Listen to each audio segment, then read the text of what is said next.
കേരളത്തിന്റെ സ്വപ്ന പദ്ധതിയായ വിഴിഞ്ഞം അന്താരാഷ്ട്ര തുറമുഖം രാജ്യത്ത് സമർപ്പിക്കുന്നതിന് വേണ്ടി പ്രധാനമന്ത്രി നരേന്ദ്രമോദി കഴിഞ്ഞ ദിവസമായിരുന്നു തിരുവനന്തപുരത്തെത്തിയത്. ഇന്നലെ വൈകിട്ട് 7:45 എയർ ഇന്ത്യ വിമാനത്തിൽ മോദി തിരുവനന്തപുരം അന്താരാഷ്ട്ര വിമാനത്താവളത്തിൽ എത്തിയിരിക്കുന്നത്. മുഖ്യമന്ത്രി പിണറായി വിജയൻ, ചീഫ് സെക്രട്ടറി, BJPയുടെ സംസ്ഥാന നേതാക്കൾ ഉൾപ്പെടെയുള്ളവർ അദ്ദേഹത്തെ സ്വീകരിക്കുന്നതിന് വേണ്ടി എത്തിച്ചേരുകയും ചെയ്തു. വിമാനത്താവളത്തിലും രാജ്ഭവനിലേക്കും പോകുന്ന വഴിയിലും വൻ സുരക്ഷയാണ് പോലീസ് ഒരുക്കിയത്. പ്രധാനമന്ത്രിയെ വരവേൽക്കുന്നതിന് വേണ്ടി നിരവധി പേരാണ് പാതയോരങ്ങളിൽ തടിച്ചുകൂടിയത്. രാത്രി രാജ്ഭവനിൽ തങ്ങിയതിനു ശേഷം വെള്ളിയാഴ്ച രാവിലെ 10:30 മോദി വിഴിഞ്ഞത്തെത്തും. MSC സെലസ്റ്റിനോ മറിസ്കോ എന്ന മദർഷിപ്പിനെ സ്വീകരിക്കുകയും ചെയ്യും. തുടർന്ന് തുറമുഖം സന്ദർശിച്ച ശേഷമായിരിക്കും പൊതുസമ്മേളനത്തിൽ മോദി പങ്കെടുക്കുന്നത്. പ്രധാനമന്ത്രിയുടെ സന്ദർശനം കണക്കിലെടുത്തുകൊണ്ട് വെള്ളിയാഴ്ച തിരുവനന്തപുരം നഗരത്തിൽ ഗതാഗത നിയന്ത്രണങ്ങളും സർക്കാർ ഏർപ്പെടുത്തിയിട്ടുണ്ട്. പ്രധാനമന്ത്രിയുടെ സന്ദർശനത്തിന്റെ ഭാഗമായി തിരുവനന്തപുരം നഗരത്തിൽ കനത്ത സുരക്ഷയാണ് പോലീസ് ഒരുക്കിയിരിക്കുന്നത്. ഇന്ന് ഗതാഗത നിയന്ത്രണവും പോലീസ് കൃത്യമായി തന്നെ ഏർപ്പെടുത്തിയിട്ടുണ്ട്.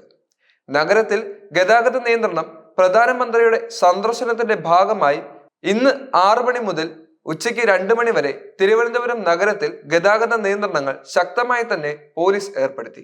ഇന്ന് വെള്ളിയാഴ്ച 6:30 മുതൽ ഉച്ചയ്ക്ക് 2 മണി വരെ Kowdiar, Vellayambalam, Althara, Sreemoolam club, Edappazhanji, Pangode, military camp, Pallimukku വരെയുള്ള റോഡിന്റെ ഇരുവശങ്ങളിലും വാഹനങ്ങൾ പാർക്ക് ചെയ്യാൻ പാടുള്ളതല്ല.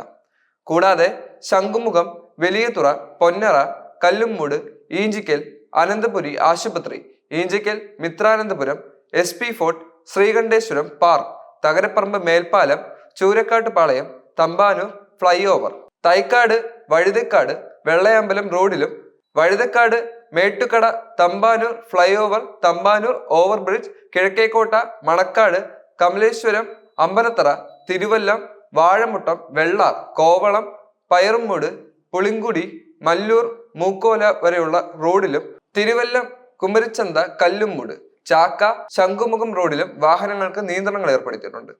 ഗതാഗത നിയന്ത്രണം ഏർപ്പെടുത്തിയിട്ടുള്ള പ്രധാന റോഡുകളിലും സമീപമുള്ള ഇടറോഡുകളിലും വാഹനങ്ങൾ പാർക്ക് ചെയ്യാൻ പാടില്ലാത്തതും അത്തരത്തിൽ പാർക്ക് ചെയ്യുന്ന വാഹനങ്ങളെ റിക്കവറി വാഹനം ഉപയോഗിച്ച് നീക്കം ചെയ്യുന്നതും ഉൾപ്പെടെയുള്ള നിയമ നടപടികൾ സ്വീകരിക്കുമെന്നും പോലീസ് വ്യക്തമാക്കിയിട്ടുണ്ട്. റൂട്ടിന് തൊട്ട് മുമ്പായി പ്രധാന റോഡിൽ വന്നു ചേരുന്ന ഇടറോഡുകളിലെ വാഹന ഗതാഗതത്തിന് നിയന്ത്രണം ഏർപ്പെടുത്തുകയും ഗതാഗതം വഴിതിരിച്ചു വിടുകയും ചെയ്യും. വിമാനത്താവളത്തിലേക്ക് വരുന്ന യാത്രക്കാർ മുൻകൂട്ടി യാത്രകൾ ക്രമീകരിക്കേണ്ടതാണെന്നും പോലീസ് വ്യക്തമാക്കിയിട്ടുണ്ട്. കേരളത്തിന്റെ സ്വപ്ന പദ്ധതിയായ വിഴിഞ്ഞം തുറമുഖത്തിനാണ് ഇനി തുടക്കം കുറിക്കുന്നത്. വലിയ സർക്കാരുകളുടെ കുറെ വർഷങ്ങളുടെ കാത്തിരിപ്പിന് വിരാമമിട്ടാണ് വിഴിഞ്ഞം തുറമുഖം ഇന്ന് പ്രാവർത്തികമാകാൻ പോകുന്നത്. ഒരുപാട് തൊഴിലവസരങ്ങളും അതുപോലെ തന്നെ സർക്കാരിന്റെ കഠിന പരിശ്രമങ്ങളും വിഴിഞ്ഞം തുറമുഖത്തിന്റെ ഭാഗമായിട്ടുണ്ട്.